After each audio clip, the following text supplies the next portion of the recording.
और बहुत बहुत स्वागत है। आप देख रहे हैं योर मनी और आपके साथ मैं हूं विपिन भट्ट।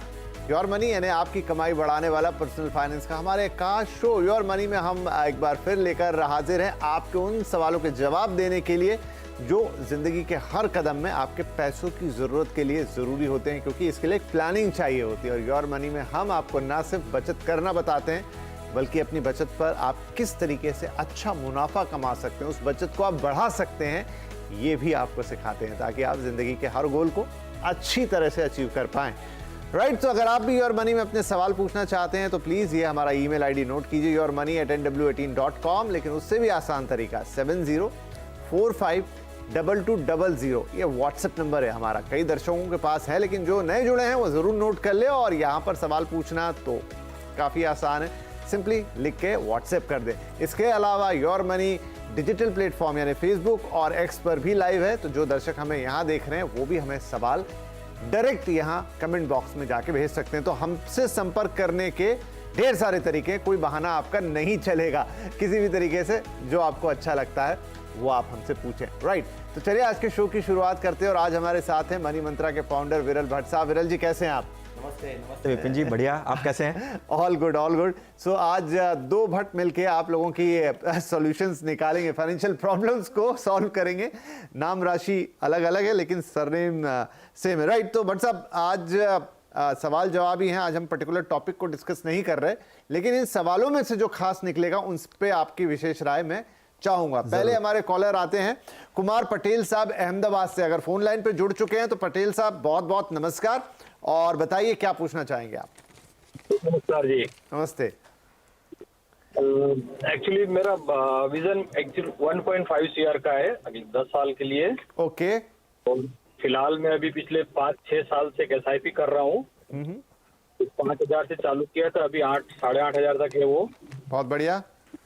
और एक मैंने लमसम अभी जो रिसेंटली जो NFO आया था अपना ये मैन्युफैक्चरिंग वाला, उसमें 1.5 लाख के करीब मैंने अभी एक लमसम अमाउंट उसमें रोक कर दिया है उसमें। ये भी बहुत बढ़िया। ठीक है सर, तो बढ़िया है। आप ऑलरेडी निवेश कर रहे हैं, धीरे धीरे उसको बढ़ा भी रहे हैं। कुछ लमसम अमाउंट भी जब मौका लगता है तो निवेश कर देते हैं। और टारगेट है आपका 10 साल में करीब करीब 1.5 करोड़ रुपए हासिल करने का। तो सबसे पहले तो आपको बधाई, जो आप कर रहे हैं वो बहुत अच्छा है। अब दूसरा प्रश्न ये उठता है कि जो हमने गोल सेट किया है क्या उसके लिए ये काफी है? उसके लिए विरल भट्ट साहब है, वो हम उनसे पूछेंगे। तो विरल साहब, इन्होंने पोर्टफोलियो तो अपना डिस्क्राइब कर दिया, दर्शकों के भी सामने है, लेकिन क्या ये पर्याप्त है जो इनका लक्ष्य है 10 साल में 1.5 करोड़ के लिए? विपिन जी देखिए, उनकी SIP कुछ 12,000 की चल रही है आज के दिन में, और वो बीज और CPSC को मिलाकर करंट पोर्टफोलियो अराउंड 7 लाख का हुआ है। पोर्टफोलियो देखने जाए तो काफ़ी वेल डाइवर्सिफाइड है। पोर्टफोलियो में मुझे कोई दिक्कत नहीं है, पोर्टफोलियो काफ़ी सही है। टारगेट आई थिंक उनका रिटायरमेंट का है, 1.5 करोड़ वो हासिल करना चाहते हैं आने वाले 10 सालों में।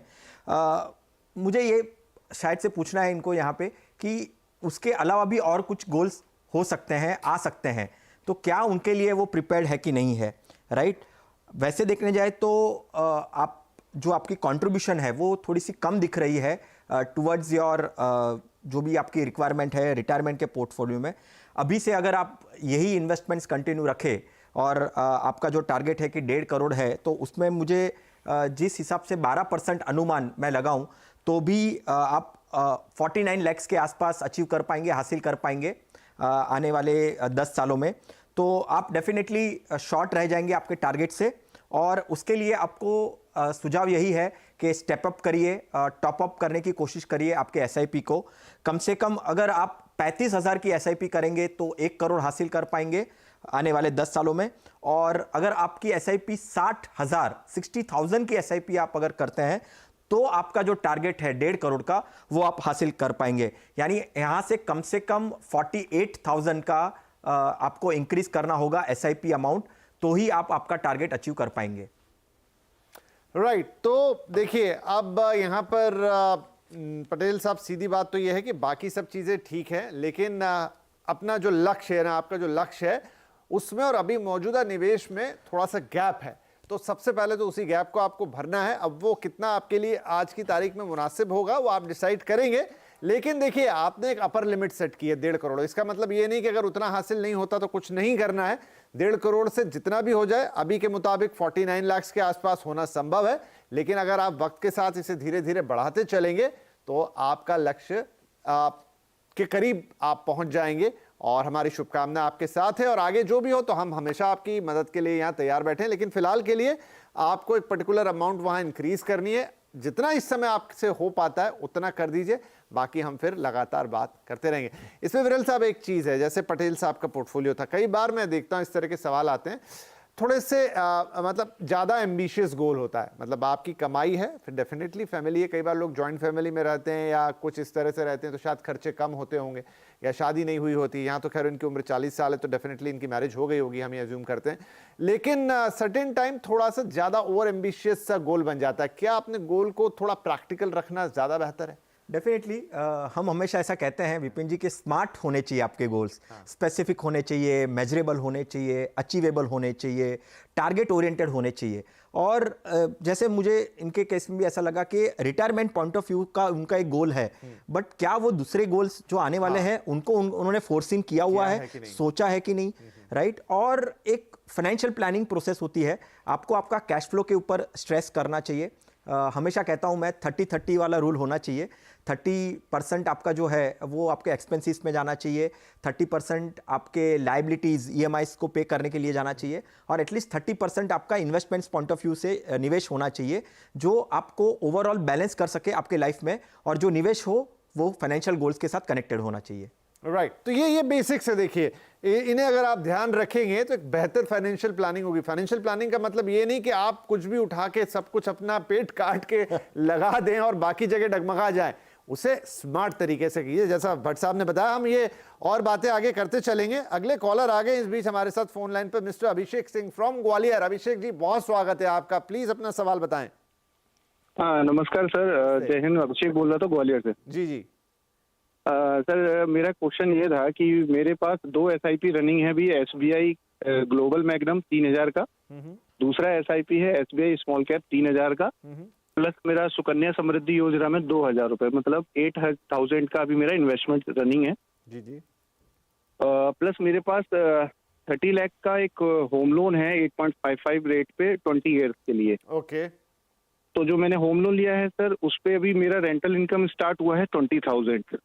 ठीक है जी।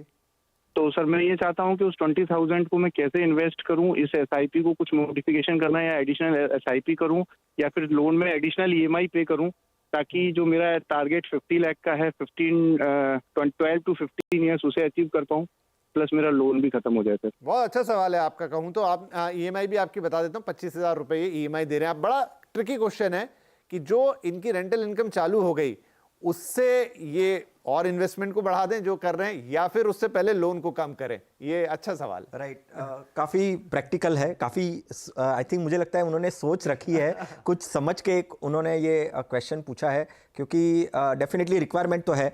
पहले तो थोड़ा सा मैं गोल के ऊपर आऊँगा विपिन जी। देखिए आपको 50 लाख हासिल करना है 10 सालों में, तो आपकी जो 6000 की SIP चल रही है 10 सालों में आप करीबन 35 लाख अचीव कर पाएंगे, और 12 सालों में आप 35 लाख अचीव कर पाएंगे, 12% अनुमान से अगर करें तो कैलकुलेशन, राइट। तो अभी देखिए जब हम लोन की बात करते हैं, डेफिनेटली आपने जो घर के लिए लोन लिया है उसमें आपने उसको रेंट पर दिया हुआ है, आपको रेंट आ रहा है और आप EMI भी भर रहे हो। सजेशन हमेशा एक ये रहता है, एक बेसिक फंडामेंटल्स की बात मैं यहाँ पे करना चाहता हूँ। एक तो आपको जो लोन है हमेशा टारगेट ये रखना चाहिए कोई भी इंडिविजुअल्स को कि 7-8 सालों में आपकी लोन खत्म हो जानी चाहिए। ये एक फंडामेंटल रूल मैं हमेशा कहता हूं कि जो लायबिलिटीज़ है डेफिनेटली आपको लोन तो मिलेगी 20-25 सालों तक, 30 सालों तक, बट कोई भी नहीं चाहेगा और कोई भी नहीं चाहना चाहता है कि भाई मेरी लोन इतने लंबे समय तक चले। तो 7-8 साल में लोन को ख़त्म करना, आपकी एज एक 45 तक हो जाए तब तक आप आपकी लोन ख़त्म कर दे, क्योंकि आपको कम से कम 15 साल मिल सकते हैं आपके रिटायरमेंट के पॉइंट ऑफ व्यू से उसको टारगेट अचीव करने के लिए। अभी आपके केस में मैं यहाँ पे सिर्फ एक ये कहना चाहूँगा कि देखिए जब हम घर लेते हैं और इंटरेस्ट का भी एक कंपोनेंट होता है, तो जितने अमाउंट में हमने घर खरीदा हुआ रहता है और इंटरेस्ट भर के कम से कम वो 2 टाइम्स बढ़ जाता है उसकी वैल्यू। तो हमेशा हम कहते हैं फाइनेंशियल एडवाइजर्स के आप आपके एसआईपी में इन्वेस्टमेंट करिए और जो आपकी इंटरेस्ट आपने जो भरा है आपके लोन के लिए उसको वापस से ले लीजिए। तो वो कैसे ले सकते हैं? इन्वेस्टमेंट्स करके, एसआईपी करके। तो यहाँ पे आपका एक कैलकुलेशन मैंने किया था, सिर्फ कन्वे करना चाहूँगा। 6000 की एसआईपी जो आप कर ही रहे हैं, 6000 की एसआईपी करके आपने जितना भी इंटरेस्ट भरा रहेगा आपके लोन के लिए वो वापस से पूरा मिल जाएगा आपके टेन्योर तक, आप अगर वो एसआईपी कंटिन्यू करते हैं तो।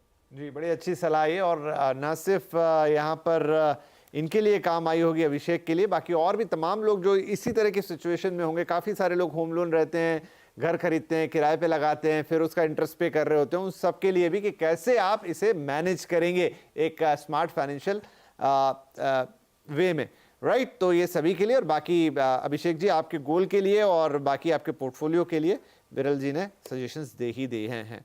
चलिए, तो ये एक और समस्या का समाधान हुआ। अब हमारे अगले कॉलर है मिस्टर विशाल ठाकुर, जो कि मंडी से कॉल कर रहे हैं हमें। विशाल जी, बहुत स्वागत है आपका। तो मंडी यानी हिमाचल प्रदेश वाला मंडी? हाँ जी सर, मंडी हिमाचल प्रदेश। चलिए जी, कैसा मौसम है वहाँ पे? अभी गर्मी है या अभी तो बारिश हो रही है, बड़ी जबरदस्त बारिश हो रही है जी। चलिए जी, बढ़िया है। तो मतलब बेहतर है इस वक्त, क्योंकि बारिश की बड़ी जरूरत है उत्तर भारत में, तो इस समय गर्मी से मामला काफी टाइट है, राइट। तो विशाल साहब, आपका सवाल क्या रहेगा? मैंने जो पोर्टफोलियो में शेयर म्यूचुअल फंड बताए हैं, क्या वो अच्छे हैं? अच्छा, तो आपका पोर्टफोलियो एक बार देख लेते हैं। चलिए, दर्शकों को भी पता लग जाए ताकि वो भी सुने और समझें। SBI banking and financial services fund में 2000 रुपए, टाटा डिजिटल इंडेक्स फंड में 2000 रुपए, एसबीआई ब्लू चिप फंड में 2000, एसबीआई स्मॉल कैप में 2000, ICICI Pru Nifty large mid cap 250 index fund में 2000 रुपए। तो ये 10,000 होते हैं। तो आप 10,000 रुपए की एसआईपी कर रहे हैं, करेक्ट सर? Yes sir. हर महीने। और अभी आपकी जो पोर्टफोलियो वैल्यू है 6 लाख के आसपास हो गई है। अब टारगेट है 20 साल में 1 करोड़ रुपए का, और आप चाहते हैं पोर्टफोलियो का रिव्यू, राइट। तो सर, इनका टारगेट है जो कि 20 साल में 1 करोड़ एक प्रैक्टिकल टारगेट लगता है, और अभी तो 10,000 की एसआईपी है। बाकी आप इनके देखिए फंड्स कैसे हैं और क्या और करना है इनको। देखिए, हमेशा जब ऐसे फंड्स आते हैं विपिन जी, तो दिमाग में यही आता है कि हम हमारे पोर्टफोलियो से डाइवर्सिफिकेशन कर रहे हैं या ओवर डाइवर्सिफिकेशन कर रहे हैं। ज़्यादा हो गया, राइट। क्योंकि यहाँ पे ऐसे हम कहते हैं हमेशा विपिन जी के, जब आप कोई भी म्यूचुअल फंड का पोर्टफोलियो बनाते हैं तो आप एक ही कैटेगरी का फंड रखिए आपके पोर्टफोलियो में। जैसे डिफरेंट कैटेगरीज होती है, लार्ज कैप होता है, मिड कैप होता है, फ्लेक्सी कैप, मल्टी कैप होता है। तो आप जो कैटेगरी ऑफ फंड्स हैं उसको आप ओवरलैप मत करिए, यानी 2 फ्लेक्सी कैप मत रखिए, 3 फ्लेक्सी कैप मत रखिए, ऐसा मत करिए। और साथ में ये भी एक सुझाव जाता है कि एक ही एएमसी होनी चाहिए आपके, यानी आप अगर मान के चलिए 5, 6, 7 फंड का भी पोर्टफोलियो बनाते हैं तो अलग अलग एएमसीज के अलग अलग कैटेगरी के फंड्स होने चाहिए। तो जिससे क्या होगा कि आपका पोर्टफोलियो ओवर डाइवर्सिफाइड नहीं होगा, क्योंकि अनुमान ऐसा देखा गया है कि मान के चलिए आप एक ही एएमसीज के 2 या 3 फंड लेते हैं तो पोर्टफोलियो जो स्टॉक्स वो परचेस करते हैं वो ओवरलैप होते हैं। तो आपको एक डाइवर्सिफिकेशन मिल जाएगा, अलग अलग एएमसीज के फंड लेंगे और अलग कैटेगरीज के भी फंड लेंगे तो डाइवर्सिफिकेशन हो जाएगा। तो इनके केस में 3 एसबीआई के फंड दिख रहे हैं जो सही नहीं है, वो उनको चेंज करने चाहिए। उनको अपने पोर्टफोलियो में flexi cap, multi cap add करना चाहिए। हालांकि टारगेट की बात है, टारगेट आप आसानी से अचीव कर पाएंगे विशाल जी, उसमें तो कोई दिक्कत नहीं है। आप कम से कम 1.5 करोड़ हासिल कर पाएंगे। 12% अनुमान से भी मैं अगर कैलकुलेट करूं तो आने वाले 20 सालों में आप 1.5 करोड़ का कॉर्पस बना पाएंगे। आपका टारगेट है 1 करोड़, आप अचीव कर पाएंगे कम से कम 1.5 करोड़ के आसपास 12% अनुमान से। तो ये अंडर प्रैक्टिकल हो गया, पहले हम कह रहे थे तो, लेकिन यहाँ इन्होंने अंडर एस्टिमेट करा खुद को। तो चलिए बधाई भाई, 1 करोड़ की जगह 1.5 करोड़ आपको मिलेगा। बस जो चेंजेस यहाँ पर विरल जी ने आपको सजेस्ट किए हैं और उसके रीजंस भी बताएं कि क्या ओवरलैपिंग हो जाती है, उसे आप इंप्लीमेंट कीजिए। और बहुत बहुत बधाई है, शुभकामनाएं हमारी तरफ से। विरल भाई, एक चीज जो मैं देखता हूँ कई बार, ये तो खैर 5 फंड है, किसी के 6-7 भी होते हैं, कोई 10 तक भी, कोई एक स्टैंडर्ड की कितने फंड आपको मतलब मिनिमम रखने चाहिए या मैक्सिमम रखने चाहिए? 3, 4, 5 कितने? देखिए, एक चीज़ क्या होती है बहुत बार विपिन जी के, जब हम हमारे फंड में हमारे गोल साइड से मल्टीपल गोल्स हो सकते हैं। हम हमेशा कहते हैं कि फाइनेंशियल प्लानिंग, तो फाइनेंशियल प्लानिंग में गोल्स की बात आती है तो 7, 8, 9, 10 भी गोल्स हो सकते हैं, अलग अलग हो सकते हैं, क्योंकि बहुत ही सब्जेक्टिव चीज़ है। बट हाँ, ये चीज़ ज़रूर है कि भले हमारे 7, 8 गोल्स हो या 10 गोल्स हो तो 7-8-10 फंड्स होने चाहिए। ऐसा नहीं है। जैसे आपने पूछा, मुझे लगता है प्रैक्टिकली 6-7 फंड में आपका एक पोर्टफोलियो अच्छा खासा बन सकता है। डिफरेंट कैटेगरीज के फंड्स आप आपके पोर्टफोलियो में रख सकते हैं। तो ideal portfolio should be around 6-7-8 kind of funds, not more than that. Okay, तो 6 से 7 फंड ये एक आइडियल साइज है जो विरल जी बता रहे हैं। उससे ज्यादा खराब है, उससे कम में भी शायद डाइवर्सिफिकेशन उतना ना आ पाए, और वक्त वक्त पे उनकी समीक्षा, जिसके लिए हम हाजिर रहते हैं आपके लिए हमारे हमेशा। तो चलिए एक छोटा सा ब्रेक ले लेते हैं यहाँ पे। ब्रेक के बाद ऐसे ही कुछ और इंटरेस्टिंग सवाल हैं और दर्शक हमारे साथ जुड़ने के लिए इंतजार कर रहे हैं। आप भी छोटा सा ब्रेक लीजिए, हम तुरंत हाजिर हैं। अच्छा, बढ़िया है जी। चलिए, क्योंकि आमतौर पे अलग अलग नाम, लेकिन नकी, नकवी और ये आपका जो सरनेम है उसके साथ बड़ा अच्छा साउंड भी कर रहा है। बहुत बहुत स्वागत आपका। ये बताइए कि क्या सवाल रहेगा, क्या पोर्टफोलियो है और क्या लक्ष्य बना के रखे हैं आपने? देखिए सर, टारगेट जो, तो मैं पहले अपने पोर्टफोलियो की बात कर लूँ। टोटल मेरी एसआईपी जो जाती है सर, वो करीब 15,000 रुपीज की जाती है। और मेरा जो फंड है सर, वो पराग पारिक का फ्लैक्सी कैप है, एंड मोतीलाल ओसवाल का मिड कैप है, कॉन्ट का स्मॉल कैप है, एंड कॉन्ट का ही इंफ्रा भी फंड रखा है मैंने। मतलब थोड़ा सेक्टोरियल फंड की बात करें तो कॉन्ट का इंफ्रा है, एंड आईसीआईसीआई का टेक्नोलॉजी फंड है। इसके अलावा एडलविस का आईपीओ फंड भी मैंने रखा हुआ है, एंड मिराई एसेट का ईएलएसएस फंड भी है। बहुत ज्यादा फंड है, इसलिए मैं रिव्यू करवाना चाहता हूँ। एंड एसबीआई का कॉन्ट्रा फंड भी है।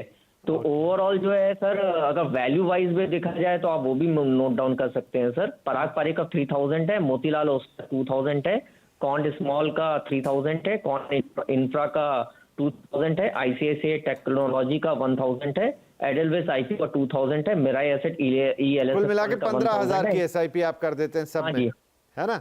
हाँ जी। और अभी तक जो आपका पोर्टफोलियो वैल्यू है वो भी 12 लाख हो चुका है। अब 12 साल, अगले 12 साल में आप 1 करोड़ का टारगेट लेके चल रहे हैं।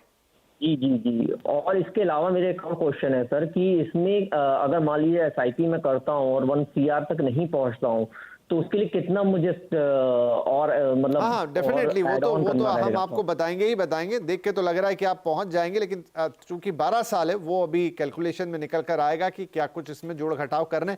लेकिन विरल साहब, जो हम बात कर रहे थे, अब देखिए ये थोड़ी लंबी फहरिस्त आ गई है यहाँ पे। ज्यादा 8 के, आई थिंक 8 फंड्स हैं। तो क्या कोई ओवरलैपिंग है और क्या ये संख्या ठीक है? हालांकि 6 से 7 आपने एडवाइस किए ही थे। राइट। देखिए 8 फंड है, ठीक है, कोई दिक्कत नहीं है। 8 फंड है। अच्छी बात यह है विपिन जी के डाइवर्सिफाइड काफ़ी अच्छा पोर्टफोलियो है।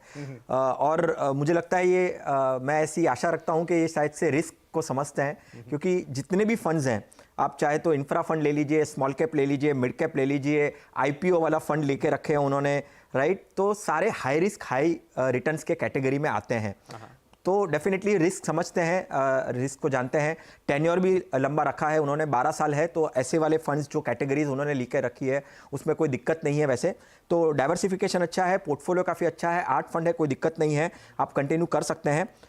रही बात आपके गोल की, तो कम से कम आप ये पर्टिकुलर एसआईपी से 12 सालों में आप 93 लाख का पोर्टफोलियो आप हासिल कर पाएंगे 12% अनुमान से।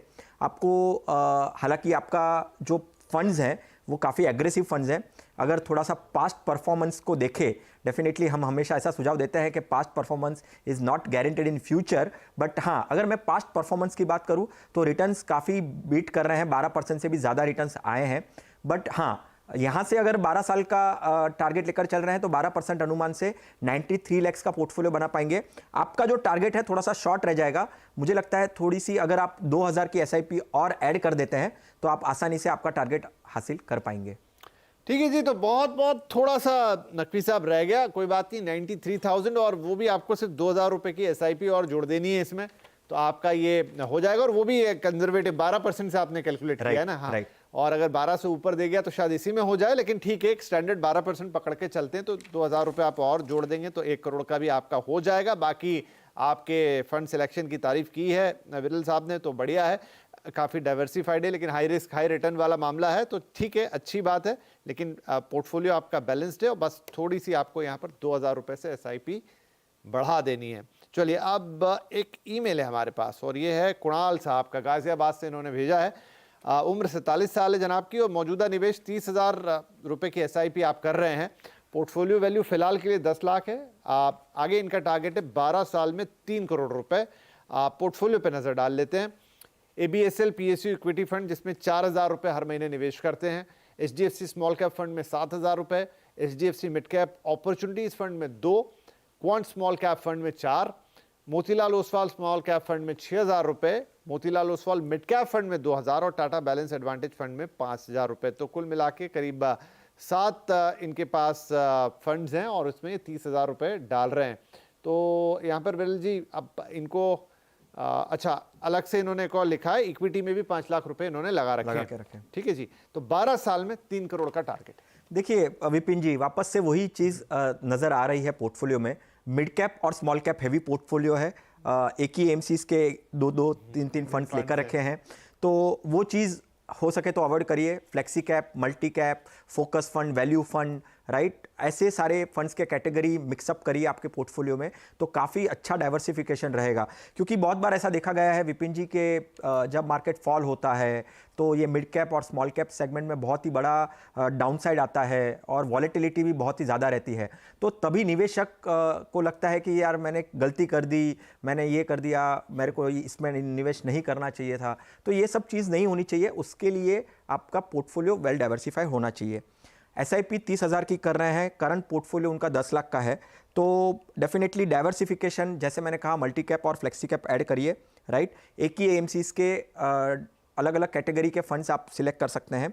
आपका जो टारगेट है 3 करोड़, अगर आपका जो टारगेट है 3 करोड़ का 12 सालों में अगर आपको हासिल करना है तो कम से कम उसके लिए आपकी SIP होनी चाहिए 85,000 की, तो ही आप वो 3 करोड़ हासिल कर पाएंगे 12% अनुमान से, राइट। तो आपका जो कॉर्पस अभी जो SIP चल रही है उससे आप एटलीस्ट 1 करोड़ 32 लाख आप अचीव कर पाएंगे। यानी आपका टारगेट काफ़ी ऑलमोस्ट आप हाफ टारगेट अचीव कर पाएंगे।